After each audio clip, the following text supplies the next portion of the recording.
ప్రసాదాలు కానీ పూజ చేయబడినటువంటి పళ్ళు కానీ పలహారం కానీ అవి తీసుకోకూడదట ఇశ్రాయేలీయులు. ఇప్పుడు మనం తీసుకోవచ్చు, తెలుసు కదా మీకు. ఇప్పుడు మనం తీసుకోవచ్చు, అప్పుడు తీసుకోకూడదు. చాలా నియమం పెట్టాడు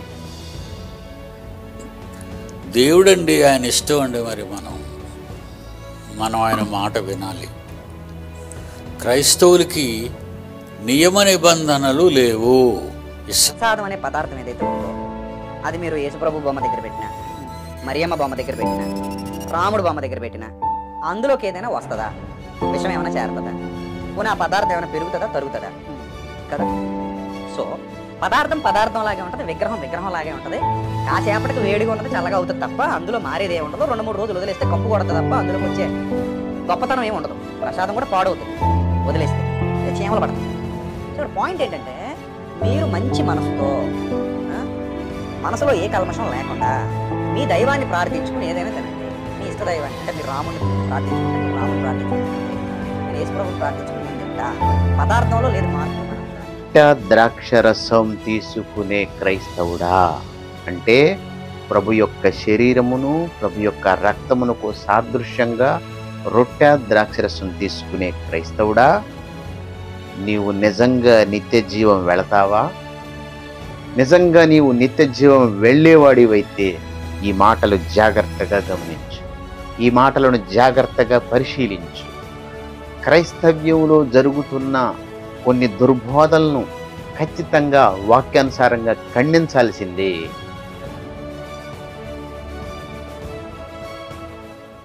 తండ్రి అయిన దేవునికి కృతజ్ఞతాస్తుతులు చెల్లించుకుంటూ నా క్రైస్తవ సహోదరులకు మన ప్రభు మన రక్షకుడైన యేసుక్రీస్తు వారి పేరట శుభాభివందనములు.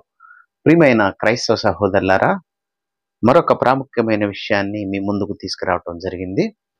ఈ వీడియో యొక్క ముఖ్య ఉద్దేశం మనం బాగా ఆలోచించగలిగితే, రొట్టె ద్రాక్షరసం తీసుకునే క్రైస్తవుడా అంటే ప్రభు యొక్క శరీరమును ప్రభు యొక్క రక్తమునకు సాదృశ్యంగా రొట్టె ద్రాక్షరసం తీసుకునే క్రైస్తవుడా, నీవు నిజంగా నిత్య జీవం వెళతావా? నిజంగా నీవు నిత్య జీవం వెళ్ళేవాడివైతే ఈ మాటలు జాగ్రత్తగా గమనించు, ఈ మాటలను జాగ్రత్తగా పరిశీలించు.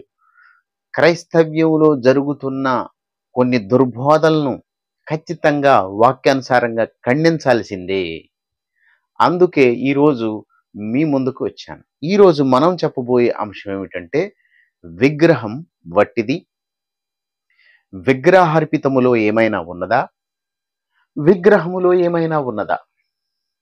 మరలా చెప్తున్నాను, విగ్రహం వట్టిది, విగ్రహార్పితములో ఏమైనా ఉన్నదా? విగ్రహములో ఏమైనా ఉన్నదా? దీని గురించి స్పష్టంగా తెలుసుకుందాం. ఎందుకంటే ఈ మధ్యకాలంలో చాలామంది మరి బలి అర్పించిన వాటిని తినొచ్చని, ప్రసాదం కూడా తినొచ్చని, ఏది కూడా నిషిద్ధం కాదని, ప్రతిదీ దేవుడే చేసిండని, అదేవిధంగా భూమియు దాని పరిపూర్ణత అంతయు మరి ప్రభు అయి ఉన్నది కనుక కృతజ్ఞతాస్తుతులు చెల్లించి మనం తీసుకోవటం వల్ల ఎటువంటి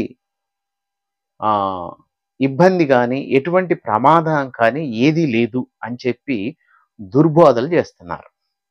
ఇప్పుడు ఈరోజు మనం చాలా స్పష్టంగా తెలుసుకుందాం ఈ విషయం గురించి. అసలు కొరింథీయులకు రాసిన మొదటి పత్రిక 8వ అధ్యాయము 4వ వచనములో ఏమని రాయబడిందంటే, విగ్రహములకు అర్పించిన వాటి విషయమై. అంటే ఏంటి? విగ్రహములకు బలిగా అర్పించిన వాటిని తినుట విషయం అన్నాడు. అంటే ఇక్కడ కొరింథీ ప్రాంతములో ఉన్న వారికి పౌలు గారు ఉత్తరం రాస్తూ అక్కడ ఉన్న ఎవరైతే క్రీస్తుని అంగీకరించారో వాళ్ళను ఉద్దేశించి, అక్కడ ఉన్న ప్రజలను ఉద్దేశించి ఈ లెటర్ రాస్తూ మాట్లాడుతున్నాడు. దీన్ని చాలా జాగ్రత్తగా గమనించాలి, గమనిస్తేనే అర్థమైంది. ఎందుకంటే కాంటెక్స్ట్ ఏముందో తెలియకుండా అక్కడ కొన్ని ఇక్కడ కొన్ని తీసుకొని మొత్తం కలిపి దేవుడు తినమన్నాడు, తినేసేయండి అని చెప్తున్నారు. సో విగ్రహములకు బలిగా అర్పించిన వాటిని తినుట విషయం అని మాట్లాడుతూ లోకమందు విగ్రహం వట్టిది అన్నాడు. అనగానే మన వాళ్ళు ఏం చేశారంటే ఇక కింద అది కాంటెక్స్ట్ మొత్తం చదవరు. ఇదిగో విగ్రహం వట్టిది. సో విగ్రహాలు అక్కడ పెట్టింది ఏమన్నా ఇద్దా, దాంట్లో ఏమైనా శక్తులు ఉన్నాయా, అక్కడ ప్రసాదం పెడితే ఆ విగ్రహంలోని శక్తి దాంట్లోకి ఏమైనా వెళ్ళిపోతుందా అనే విధంగా మాట్లాడుతున్నారు. కానీ మనం ఆలోచించాల్సింది ఏంటంటే కొరింథియన్స్ వాళ్ళు ఎలా ఉండేవాళ్ళు, అక్కడ ప్రాంతంలో ఎక్కువగా వ్యభిచారం జరిగేది. అక్కడ ప్రాంతంలో వారు సంఘానికి ఏమి ఇచ్చేవాళ్ళు కాదు, పిసినారిగా ఉండేవాళ్ళు, పిసినితనంగా. ఇంకా చాలా విషయాల్లో వాళ్ళు రాంగ్ స్టెప్ వేస్తున్నారు. అదేవిధంగా వాళ్ళు విగ్రహాలకు అర్పించిన వాటిని విగ్రహారాధన నుంచి వచ్చిన వాళ్ళు గనక వాళ్ళను ఉద్దేశించి మాట్లాడుతున్నాడు. అప్పుడే క్రీస్తుని నమ్మి ఒకవేళ ఎవరైనా వస్తే వాళ్ళ గురించి మాట్లాడుతూ చెబుతున్న విషయాలు ఇవన్నీ. వాటిని మనం గమనించాలి. అయితే కొరింథీయులకు రాసిన మొదటి పత్రిక 8వ అధ్యాయం 7వ వచనములో విగ్రహములకు ఆరాధించి బలి ఇచ్చి తినేవారు ఎవరైతే ఉన్నారో వారు బలహీనులు, వారి మనసు అపవిత్రమవుతున్నది అని కూడా చెప్పాడు. అంటే అంతకు ముందు విగ్రహాలకు వీళ్ళు అర్పించారు, విగ్రహారాధన చేశారు కనుక విగ్రహాలకు అర్పించే వాళ్ళు అప్పుడు మనసు అపవిత్రమైంది అని చెబుతూ మరలా ఇక్కడికి వచ్చేసరికి ఏమంటున్నాడంటే భోజనమును బట్టి, మరలా ఇక్కడికి వచ్చాక ఏమన్నాడంటే భోజనమును బట్టి. ఏమన్నాడు భోజనమును బట్టి అని మనం ఆలోచించగలిగితే కొరింథీయులకు రాసిన మొదటి పత్రిక చాలా జాగ్రత్తగా మనం గమనిద్దాం. మొదటి పత్రిక 8వ అధ్యాయం 7వ వచనం. కొరింథీయులకు రాసిన మొదటి పత్రిక 8వ అధ్యాయము 7వ వచనం. అయితే అందరి యందు ఈ జ్ఞానం లేదు. ఏ జ్ఞానం లేదు? విగ్రహాలు అర్పించే విషయంలో కానీ తినే విషయంలో కానీ. ఎందుకు అంటే ఇక్కడ చెప్తున్నాడు కొందరిది వరకు విగ్రహమును ఆరాధించిన వారు గనక తాము భుజించిన పదార్థములు విగ్రహమునకు బలియబడినవని ఎంచి భుజించెదరు. ఇందువల్ల వారి మనస్సాక్షి బలహీనమైనది, అపవిత్రమగుచున్నది. భోజనమును బట్టి దేవుని ఎదుట మనం మెప్పు పొందము. తినకపోయినందునూ మనకు తక్కువ లేదు, తినినందునూ మనకు ఎక్కువ లేదు అని చెప్పుకుంటూ వస్తున్నాడు. అంటే ఒక లెటర్ రాస్తూ అప్పుడే క్రీస్తులోకి వచ్చిన వాళ్ళ గురించి, మరి వాళ్ళు బాప్తీసం తీసుకున్నారో తీసుకోలేదో అనేది ఇంకా పూర్తిగా దాంట్లో ఏమీ చెప్పబడలేదు. కానీ అప్పుడే క్రీస్తుని ఎవరైతే అంగీకరించారో వాళ్ళ గురించి మాట్లాడుతున్నాడు. ఏంటంటే అంతకు ముందైతే మీరు విగ్రహాలకు అర్పించినవి తిన్నారు, మీ మనసు అపవిత్రమైంది అని చెబుతూ ఇక్కడ ఏమంటాడు భోజనమును బట్టి మరి మనం దేవుని ఎదుట మెప్పు పొందాం, తినినా తినకపోయినందున తక్కువేమీ లేదు అని చెప్పి ఏమనంటే అయినను మీకు కలిగిన ఈ స్వాతంత్రము బలహీనులకు అభ్యంతరం కలగకుండా చూసుకోండి. ఇక్కడ కాన్సెప్ట్ ఏంటంటే బలహీనుల ముందు విగ్రహాలు కనిపించి నువ్వు తినకూడదు అంటే వాళ్ళకి ఇది ఒక ఏమని చెప్తున్నారంటే ఇది ఒక పెద్ద మెసేజ్గా చెప్పట్లేదు. వాళ్ళు దేవుళ్ళకి రావటం కోసం, ప్రభుని సొంత రక్షకుడిగా అంగీకరించడం కోసం వాళ్ళు ఎలా ఉండాలనే విషయాన్ని స్టెప్ బై స్టెప్ చెప్పుకుంటూ వస్తున్నాడు ఆయన. సో ఏలైనగా జ్ఞానం గల నీవు విగ్రహముల యందు భోజన పంక్తిని కూర్చుండగా ఒకడు చూచిన ఎడల బలహీనమైన మనసాక్షి గల అతడు విగ్రహములకు బలి ఇవ్వబడిన పదార్థములు తినుటకు ధైర్యం తెచ్చుకోండు కదా. నీకు అన్నీ తెలుసయ్యా విగ్రహం ఒట్టిదని, సో అక్కడ పెట్టినా ఏం కాదనేది మనకు కూడా తెలుసు. ఫర్ ఎగ్జాంపుల్ గాంధీ మహాత్ముడు ఫోటో ఉంది, అక్కడ మనం ఏదైనా కొబ్బరికాయ కుట్టు లేదా ఏదో ఒక పదార్థం పెట్టాం, పెట్టిన తర్వాత దాన్ని తినటం వల్ల మనకు ఏమన్నా అవుతుందా? ఏం కాదు. ఎందుకని? అందుట్లో ఏమీ లేదని. అలాగే విగ్రహం కూడా ఏంటి అంటే ఇక్కడ క్లియర్గా చెప్తున్నాడు, విగ్రహం కూడా ఒట్టిదే, దాంట్లో ఏమి ఉండదు, అక్కడ పెడితే మీరు తినటం వల్ల ఏం ఉండదు అనే మాటని చెప్పుకుంటూ వస్తున్నాడు. అయితే వీళ్ళు ఏం చేశారంటే ఈ 8వ అధ్యాయంతో ఇక్కడ ఆగిపోయారు. సో పౌలు గారు ఎందుకు చెప్తున్నారంటే వాళ్ళు అప్పుడే క్రీస్తులోకి వస్తున్నారు కాబట్టి స్టెప్ బై స్టెప్ నేర్పించడం కోసం ఆ మాటలు మాట్లాడుతూ వస్తున్నాడు. సో భోజన పంక్తిని కూర్చునగా ఒకటి చూచిన ఎడల బలహీనమైన మనసాక్షి గల అతడు విగ్రహములు గల బలియబడిన పదార్థములు తినుటకు ధైర్యం తెచ్చుకును కదా. అందువలన ఎవని కొరకు క్రీస్తు చనిపోయెను, ఆ బలహీనుడైన నీ సహోదరుడు నీ జ్ఞానమును బట్టి నశించును. నువ్వు ఒకవేళ తింటే వాడు నిన్ను చూసి ధైర్యం తెచ్చుకొని వాడు తింటే నీ జ్ఞానాన్ని బట్టి నశించిపోతాడు అని చెబుతూ ఇలాగ సహోదరులకు విరోధంగా పాపం చేయటం వల్ల వారి బలహీనమైన మనస్సాక్షిని నొప్పించటం వలన మీరు క్రీస్తునకు విరోధంగా పాపం చేయవారు అవుతున్నారు. కాబట్టి భోజన పదార్థముల వల్ల నా సహోదరునికి అభ్యంతరం కలిగిన ఎడల నా సహోదరునికి అభ్యంతరం కలగజేయకుండాటకై నేనెన్నటికి నీ మాంసం తినను అన్నాడు. ఇక చివరికి చెప్పింది ఏమిటంటే సహోదరులకు ఇబ్బంది కలగకుండా నువ్వు చూడాలి అంటే ఖచ్చితంగా విగ్రహములకు బలిచ్చిన వాటిని తినకూడదు. ఎందుకు తినకూడదయ్యా అని మనం ముందుకెళితే మనకు అర్థమైంది. అయితే ఈ మధ్య కాలంలో ఎవరో మరి పిడి సుందరరావు గారి వీడియో కూడా పెట్టారు. ఆ వీడియోలో పిడి సుందరరావు గారు చెప్తున్నారు, ఏం చెప్తున్నారంటే పాత నిబంధనలో బలి ద్రవ్యము ఏదైతే ఉందో అది ఇశ్రాయేల్ తినకూడదని వాళ్ళకి చెప్పాడు. ఇప్పుడు మనం కొత్త నిబంధనలో ఉన్నాం గనక మనకి నియమ నిబంధనలు ఏమి లేవు, ఏదైనా తినొచ్చు అన్నాడు. అని ప్రసాదాలు కానీ పూజ చేయబడినటువంటి పళ్ళు కానీ పలహారం కానీ అవి తీసుకోకూడదట ఇశ్రాయేలీయులు. ఇప్పుడు మనం తీసుకోవచ్చు, తెలుసు కదా మీకు. ఇప్పుడు మనం తీసుకోవచ్చు, అప్పుడు తీసుకోకూడదు. చాలా నియమం పెట్టాడు.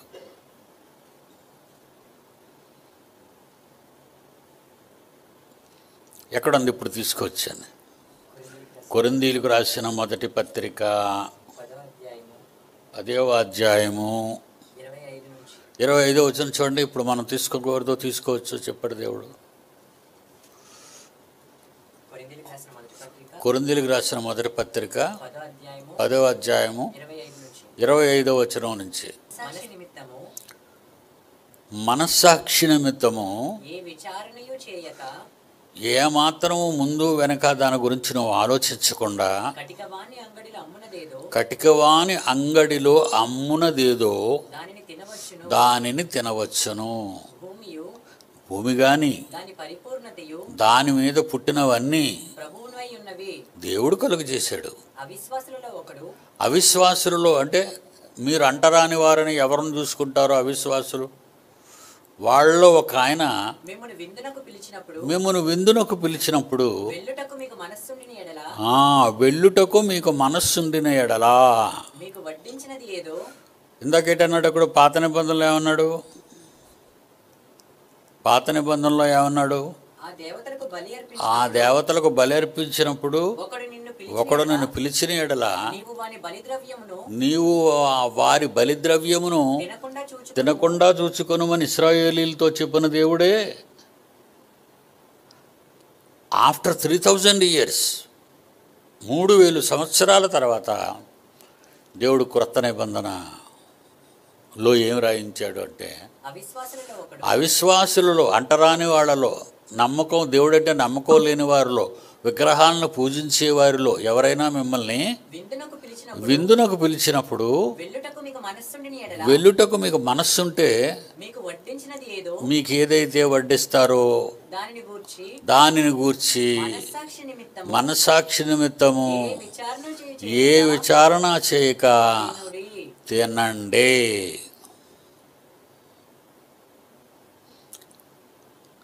ఇప్పుడు తినమన్నాడు దేవుడండి, ఆయన ఇష్టం అండి. మరి మనం ఆయన మాట వినాలి. క్రైస్తవులకి నియమ నిబంధనలు లేవు, ఇశ్రాయేలీలకి నియమ నిబంధనలు ఉన్నాయి. చాలా జాగ్రత్తగా, చాలా స్ట్రిక్ట్గా దేవుడు ఉన్నాడు వాళ్ళ పట్ల అని చెప్పడానికి ఏమండి, చాలా స్ట్రిక్ట్ దేవుడు వాళ్ళ పట్ల. ఎందుకంటే వాళ్ళ బిహేవింగ్ కూడా మంచిది కాదు కదా.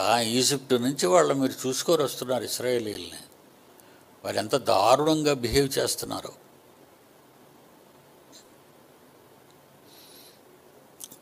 ఏదైనా తినొచ్చని ఏం చెప్పాడు అంటే కొరింథీయులకు రాసిన మొదటి పత్రిక 10వ అధ్యాయాన్ని తీసుకున్నాడు, కొరింథీయులకు రాసిన మొదటి పత్రిక 8వ అధ్యాయాన్ని తీసుకున్నాడు. కాంటెక్స్ట్ ఏంటి అనేది తెలియకుండానే ఈ రెండింటిని తీసుకొని మరి ఆయన మాట్లాడటం జరిగింది. అంటే మనం ఆలోచించాలి కదా, మనకే నియమ నిబంధనలు ఇవ్వట. అసలు కొత్త నిబంధన ఎవరికి ఇచ్చాడు? అన్యజనులకు ఇచ్చాడా కొత్త నిబంధన? యూదులకు ఇచ్చాడా? ఇర్మియా గ్రంథంలో తెలియజేయబడుతుంది. ఏమని తెలియజేయబడిందంటే నేను యూదా వారితో కొత్త నిబంధన చేయు కాలము వచ్చుచున్నది అన్నాడు. అవునా కదా? అంటే కొత్త నిబంధన అంటే ఏదైతే ధర్మశాస్త్రం ఉందో దానిలోని కొన్ని విషయాలను మోడిఫికేషన్ చేసుకుంటూ వచ్చాడే తప్ప విగ్రహాలకు అర్పించినవి మనం తినొచ్చు, కొత్త నిబంధనలో ఎలాంటి నియమ నిబంధనలు లేవని చెప్పటం అనేది మరి వాక్యానుసారంగా అది తప్పు. విజయప్రసాద్ రెడ్డి గారు కూడా ఏమన్నాడు, ప్రసాదం దాని ఏముందండి, అది విగ్రహాల కాడ పెడితే ఏమైతే దానిలోని శక్తి ఏమన్నా వస్తుందా? పదార్థం అది, మనం తింటాము, అది ఒకవేళ 3 రోజులు ఉంటే కుళ్ళిపోద్ది అని చెప్తున్నాడు.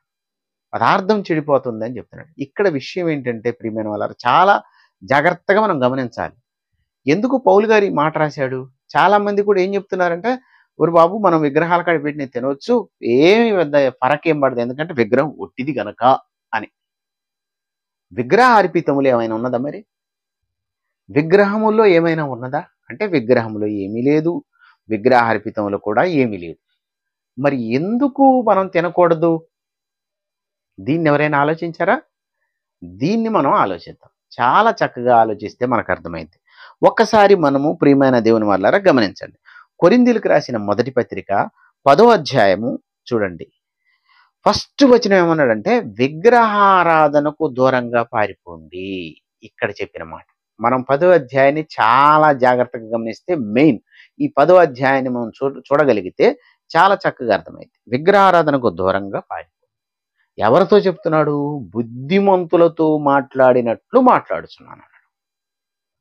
బుద్ధిమంతులంటే ఎవరంటే వాక్యము తెలిసి అన్ని రకాలుగా వాక్యానుభవం కలిగిన వాళ్ళతోనే మాట్లాడుతున్నాడు. ఏమంటున్నాడంటే, విగ్రహారాధనకు దూరంగా పారిపోండి. బుద్ధిమంతులతో మాట్లాడుతున్నాడు. ఎందుకంటే మీరు ప్రభు పాత్రలోది త్రాగుచున్నారు, దెయ్యముల పాత్రలోది త్రాగుచున్నారు అని మాట్లాడుతున్నాడు.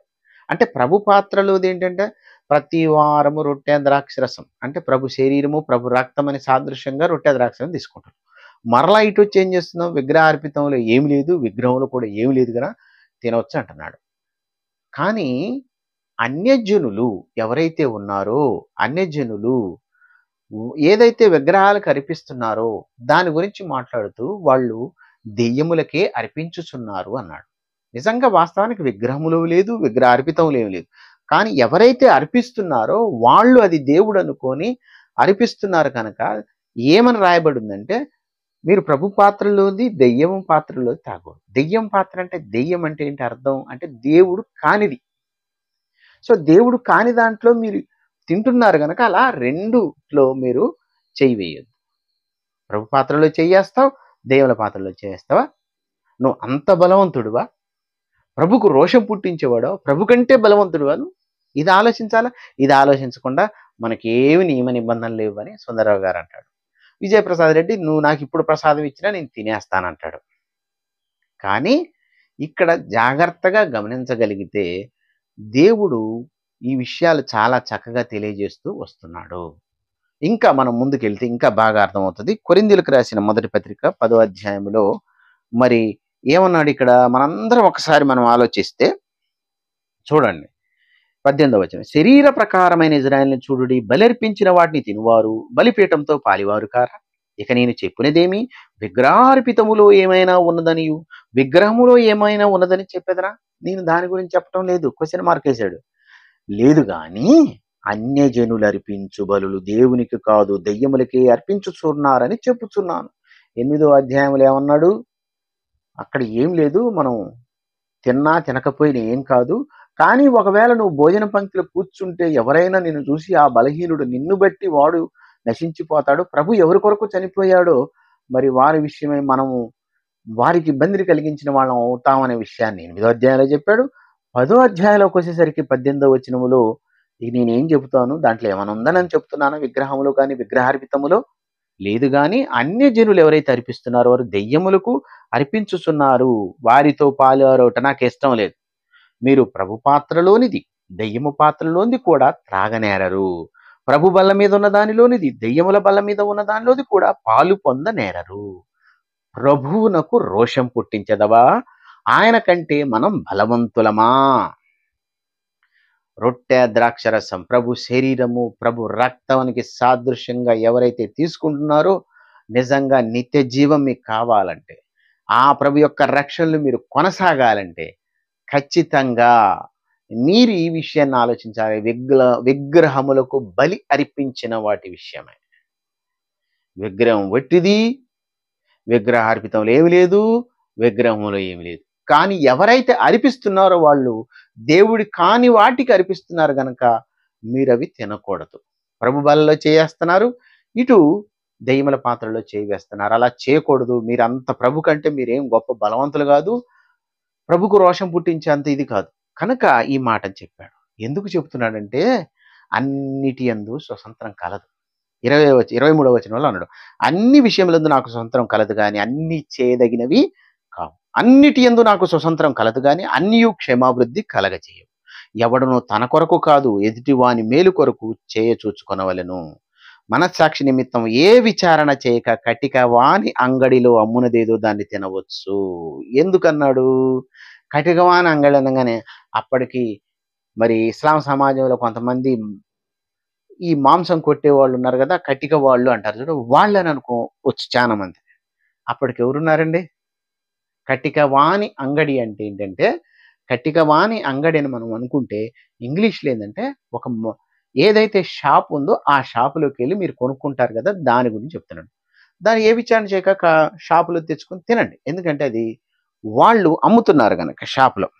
అక్కడ విషయం చెప్పింది అది. కానీ చాలామంది కటికవాన అంగడి అంటే వాళ్ళు ఇస్లాం వాళ్ళు కావచ్చు, మాంసం కొట్టేవాళ్ళు, వాళ్ళ దేవుడికి ముందే అది నమాజ్ చేసి ఇస్తారు కదా, అట్లా అనుకుంటున్నారు. కానీ ఇక్కడ చెప్పిన సందర్భం అది కాదు. మనం ఒకసారి ఇంగ్లీష్లో కూడా మనం చూడగలిగితే చూడండి, 25th verse, eat whatever is sold in the meat market without raising any question on the ground of కాన్సియన్స్.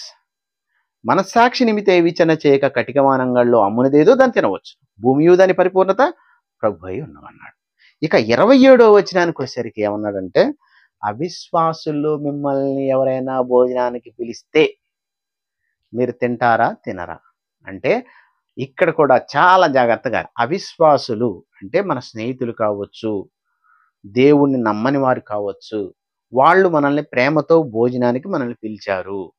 అలా భోజనానికి పిలిచినప్పుడు వాళ్ళు ఏదైతే వడ్డించారో ఏ విచారణ చేయక తినమన్నాడు.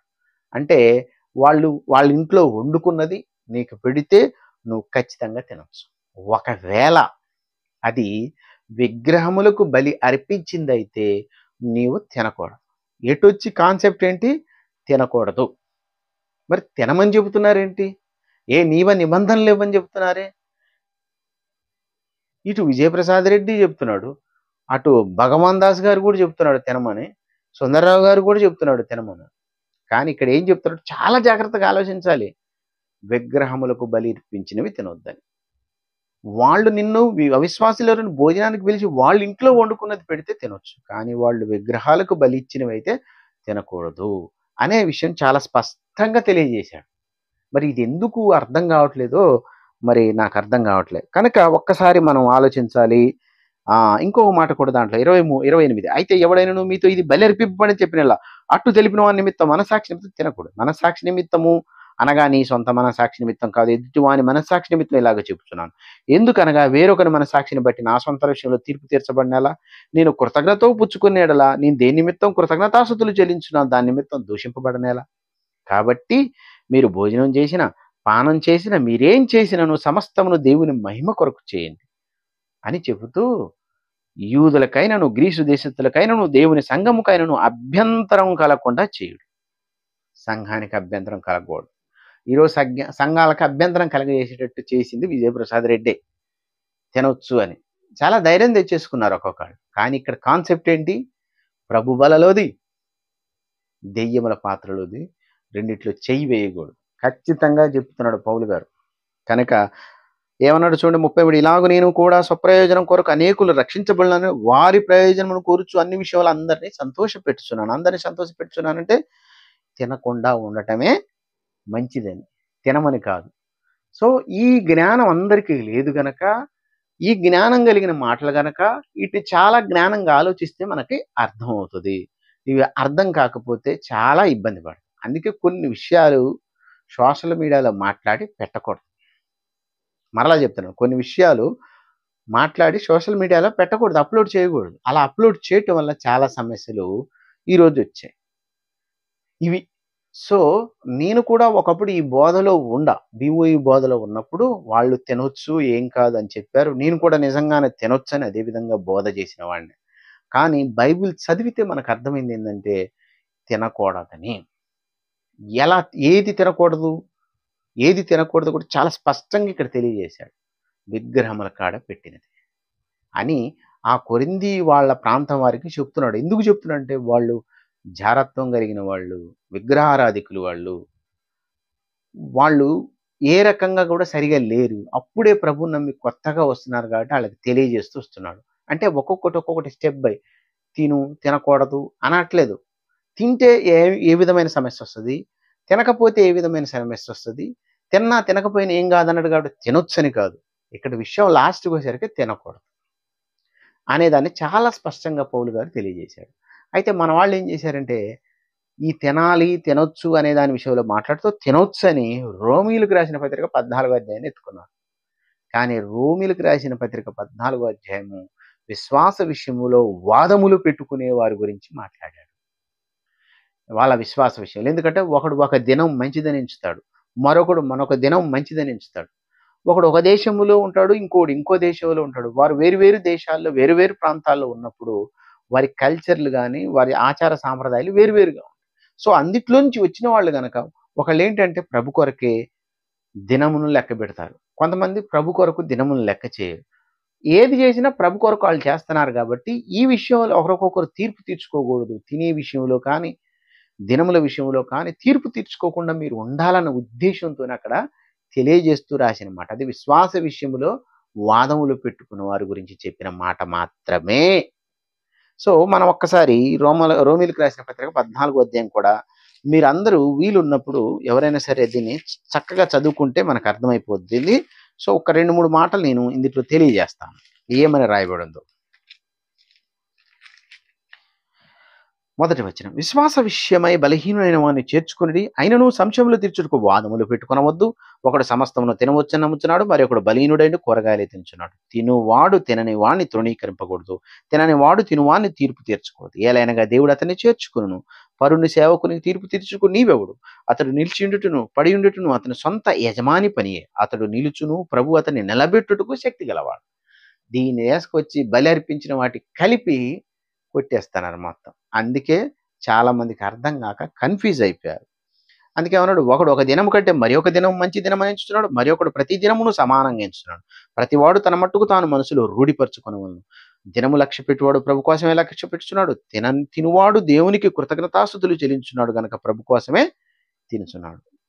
సో తినని వారు ప్రభు కోసమే తినటం అని దేవునికి కృతజ్ఞతాస్తుతులు చెల్లించున్నారు. ఇది ఎక్కడది అంటే ఒకళ్ళు ఇండియాలో ఉండొచ్చు, ఒకళ్ళు అమెరికాలో ఉండొచ్చు, ఒకళ్ళు చైనాలో ఉండొచ్చు, ఒకళ్ళు ఒక్కొక్కళ్ళు ప్రభుని సొంత రక్షకుడు అంగీకరించిన వాళ్ళ అభిప్రాయాలు వేరువేరుగా ఉన్నాయి. కానీ విశ్వాసం ఒక్కటే, మనందరి కొరకు ప్రభు చనిపోయాడని.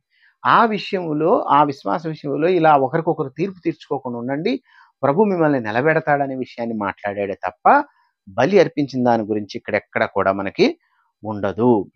మనలో ఎవడునూ తన కోసం బ్రతకడు, ఎవడునూ తన కోసం, మనం బ్రతికినను ప్రభు కోసమే బ్రతుకుతున్నాం, చనిపోయినను ప్రభు కోసమే చనిపోతున్నాం. కాబట్టి మనం బ్రతికినను చనిపోయినను ప్రభువారమై ఉన్నాం. తాను మృతులకును సజీవులకు ప్రభుయుండుటకు ఇందు నిమిత్తమే కదా క్రీస్తు చనిపోయి మరలా బ్రతికెను. అయితే నీవు సహోదరునికి తీర్పు తీర్చినేలా, నీ సహోదరుని నిరాకరింపనేలా?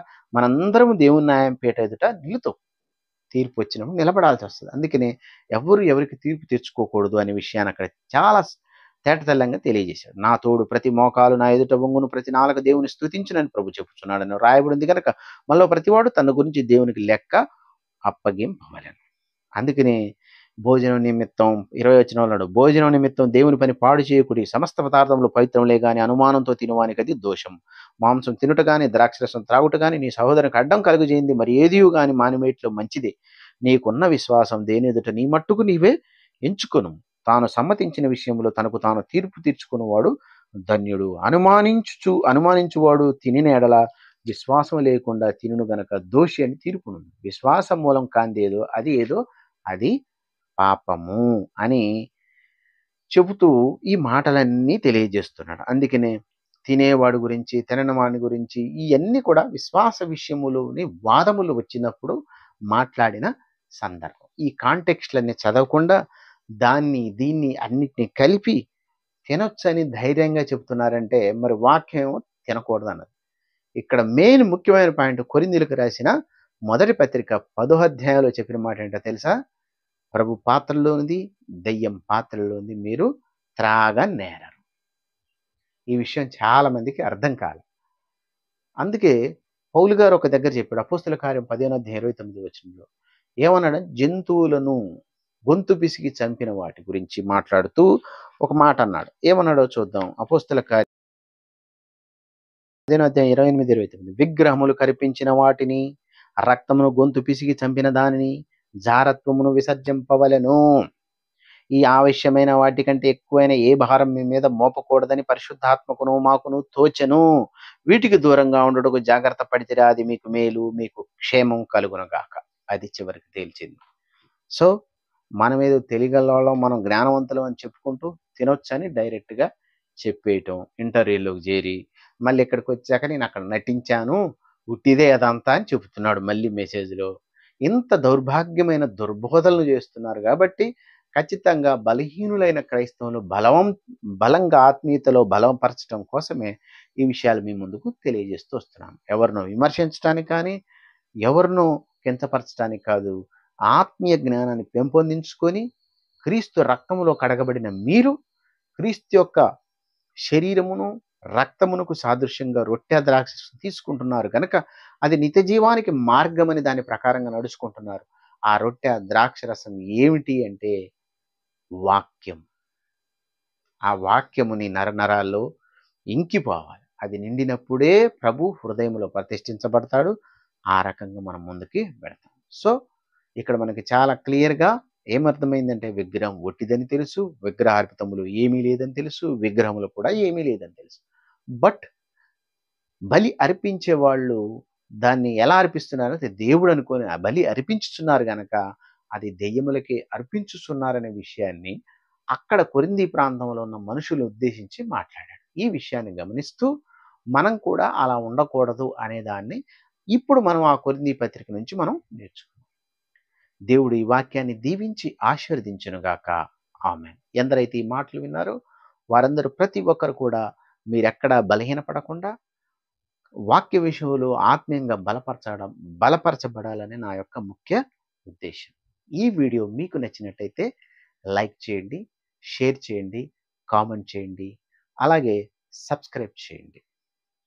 అందరికీ వందనాలు. God bless you.